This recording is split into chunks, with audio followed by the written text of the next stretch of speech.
Now, I want to recognize, before we keep on going, I want to recognize a few incredible, great Republican leaders who join us today. All the way from Florida, the great Congresswoman Anna Paulina Luna,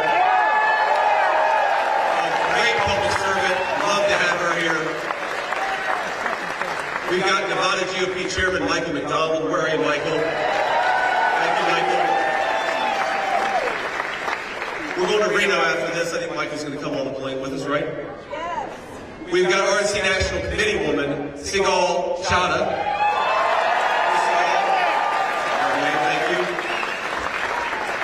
Got our nominee for Congress in District 4, John Lee.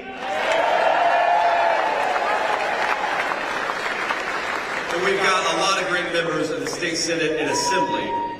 And I want to give a special shout out to a true American patriot. We talk about loyalty, somebody who sacrificed more for this country than anyone that I know, and the next senator from the state of Nevada, Sam Brown. Sam.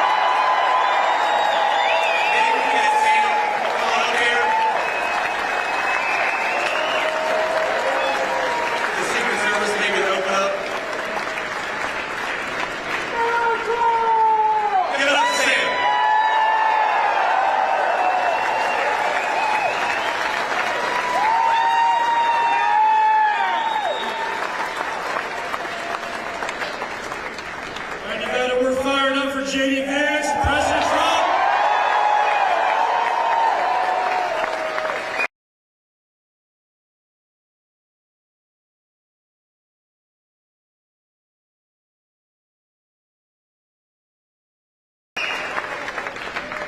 I gotta tell you, Senator, you are a happy warrior. Have you guys ever seen someone smile so much? Is this man love his country or what? I see President Trump and I see JD Vance on the trail or on the TV, sacrificing, serving this country. This is what leadership looks like. And this is why I'm endorsing JD Vance as our next Vice President of the United States of America.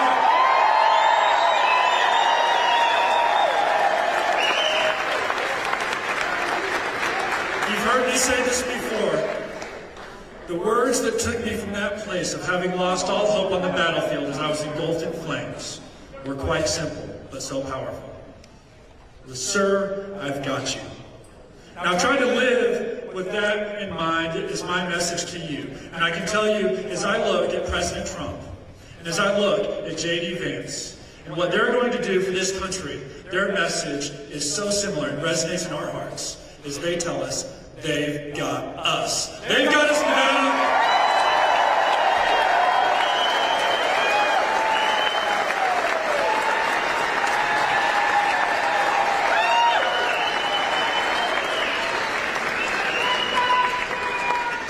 We're going to get this guy elected, right? He's a good one. I want to talk a little bit about politicians in this country who have sold out our country. And this is what I think is fundamentally broken, what Donald Trump can fix. When multinational corporations call the politicians' offices, they traded American jobs for campaign cash. That is the story of my entire life. I'm almost 40 years old. Now, they never admit that, of course. They brag about trade deals and promise cheap consumer products.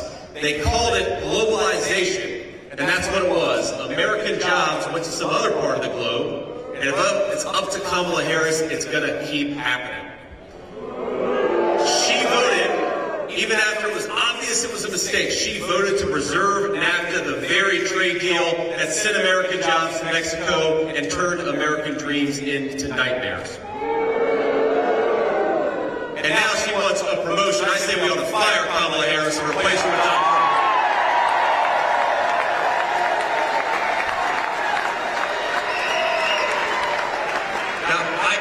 My friends, I want the American dream as a goal for our children and for our grandchildren. You never hear people talk about the American dream anymore. 4 years ago you did, because things were going well. And just as Donald Trump brought it back when he ran for president before and served as president, he's going to bring it back. We just got to send him to the White House, right?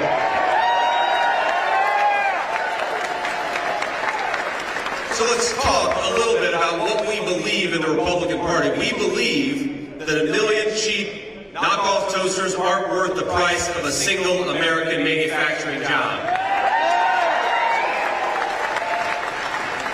We believe in rebuilding American factories and rebuilding the American dream, and we're going to stamp more and more products with that beautiful label, Made in the USA.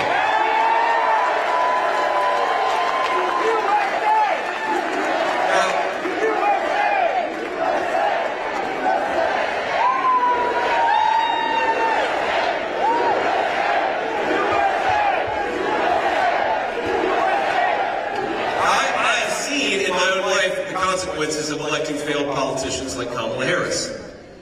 When Democrat leaders fail our citizens, it is what the Bible calls the least of these that suffer the most, and I know that because of where I came from and how I grew up. Now I stand here as your next Vice President of the United States, and I am proud to do it.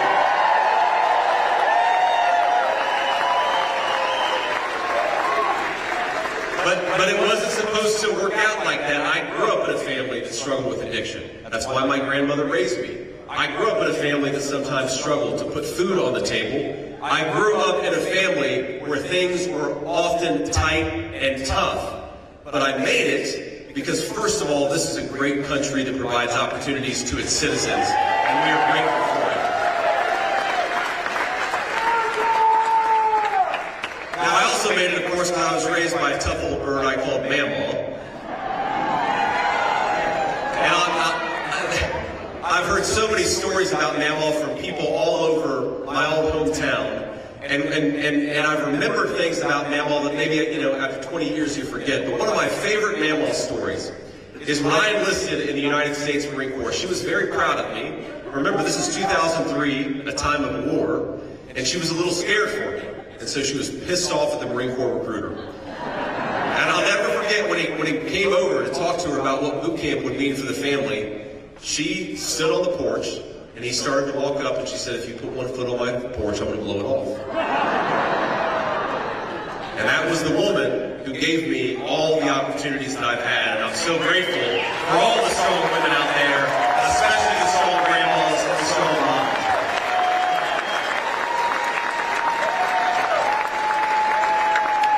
So I have lived the American dream. In fact, I'm living it right now with you all. Getting to spend great time and having a lot of fun here in the great state of Nevada.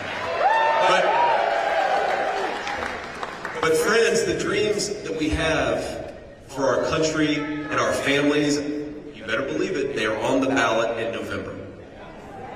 And the way to preserve that American dream, the way to fight for that American dream, the way to build upon that American dream is to elect Donald J. Trump, the next president of the United States.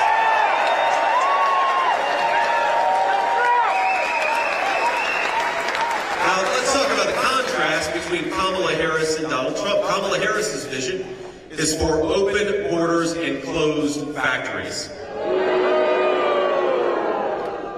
Kamala Harris wants a government that tells you how to live your life, and she wants smaller family bank accounts. Kamala Harris is promising widespread war while American citizens pray for peace. And remember, Trump delivered peace. Wasn't it amazing? Kamala Harris pledged to ban fracking, which would destroy the energy economy in this country.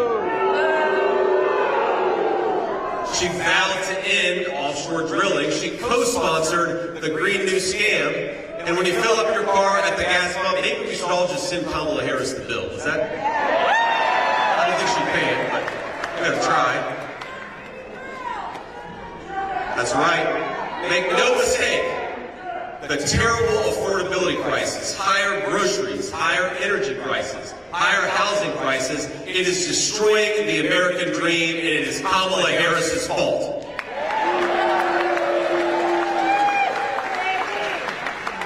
Now, President Trump, of course, built the strongest economy in the history of our country. I'm 40 years old, almost. I'm sad about that, by the way. I turned 40, I think, on Friday.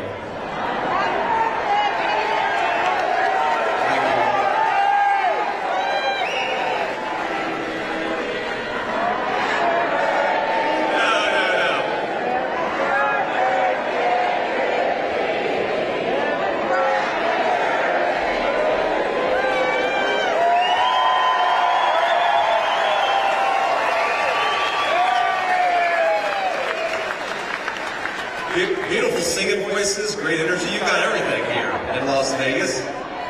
But remember, for 40 years, we had declining wages.